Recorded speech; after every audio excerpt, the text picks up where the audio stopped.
I think it's 2010, and I'm full on doing my art. You know, I'm in the Scottish borders. I'm basically doing a lot of work for a guy who runs a gallery, and I'm just creating a lot of art.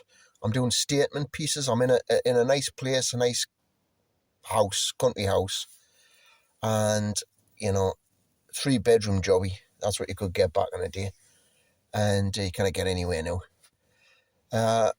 So usually when that would happen, I would have a room separate for either a music room or in this case it was an art room. I've pretty much done, in 4 years, I've done a lifetime's worth of art. In 4 years, I was really serious about wanting to get back into my art.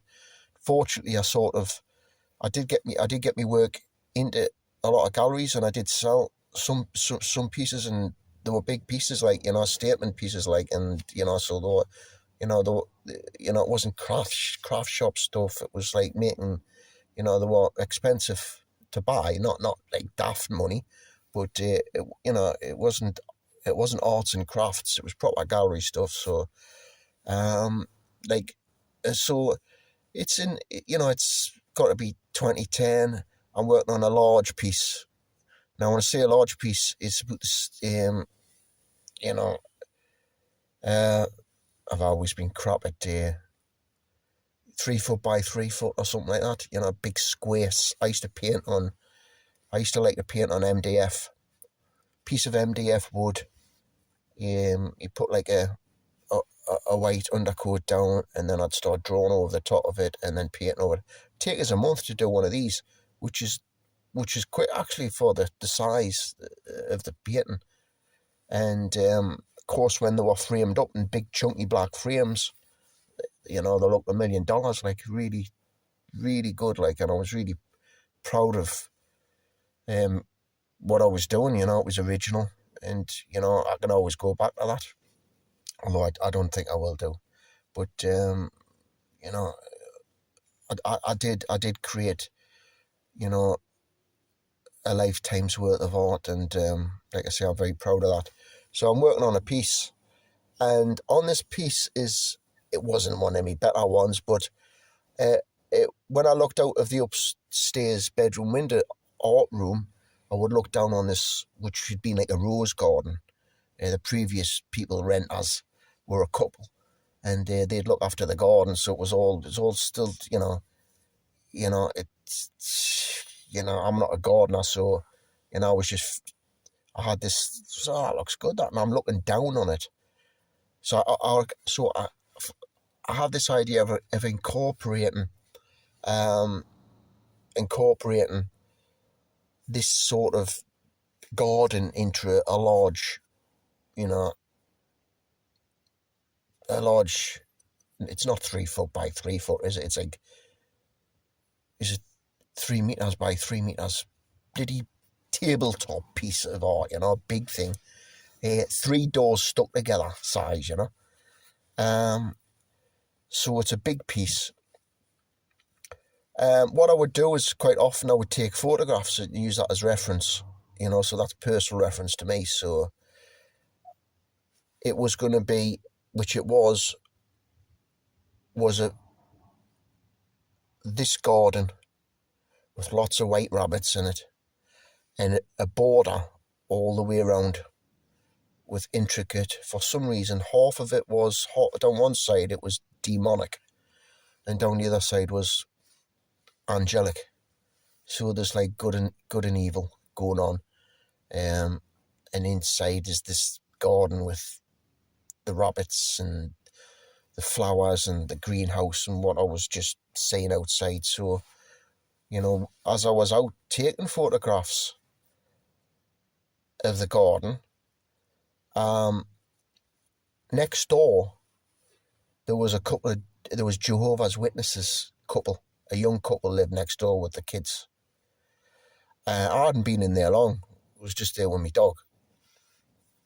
And I'm taking the photographs.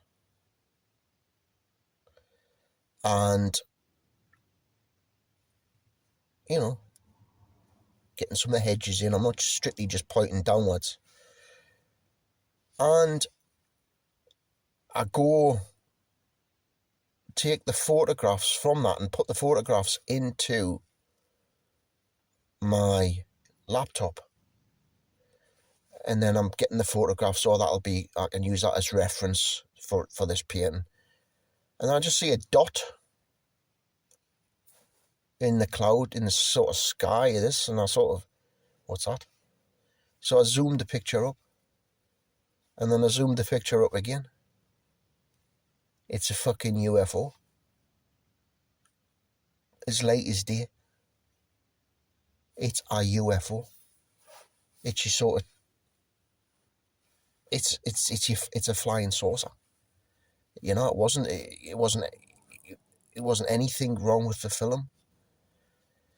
And I don't know, sometimes I've felt in my life, like when I've been super creative, I know it sounds quite weird, but sometimes in my life when I've had manic creativity, I've often sort of thought, like, is this come from somewhere else?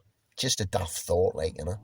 But when I'm creating something that has demonic sort of and angelic stuff in it, and then, you know, you zoom up a picture and there's a fucking UFO in that picture. And I was so amazed. I went and knocked next door. Oh no, the walk past, and I just caught them at the door because I just had my laptop. I says, look at this. This is the Jehovah's Witness couple, and they just looked at it. This is aye, and it's a UFO. I caught it by accident. Amazing, eh? And they were just, yeah. I was like, oh right, okay. And I thought afterwards, they're probably thinking I'm just having a joke here, you know, just trying to wind them up or just being a bit daft. And a few days later, I'm down at the art gallery, you know, and the art gallery owner, Tony, he says, what you been up to this week? You getting on with the paintings? I says, he says, what you been up to? I says, oh, I took a photograph of a UFO. And he was, oh, really? Like? And what happened? It was such a great picture of a UFO. Nobody seemed to be bothered. And for some reason, and I very rarely delete pictures, but it was like maybe a week later, I was just looking through photographs and I just saw there's that UFO. Just get rid of it. Just nobody's. I don't know why did I delete it? It was just a strange thing that I deleted it. But you know, this is that weird one that you can actually get a photograph of a UFO and nobody gives a shit, you know, or they don't seem to anyway.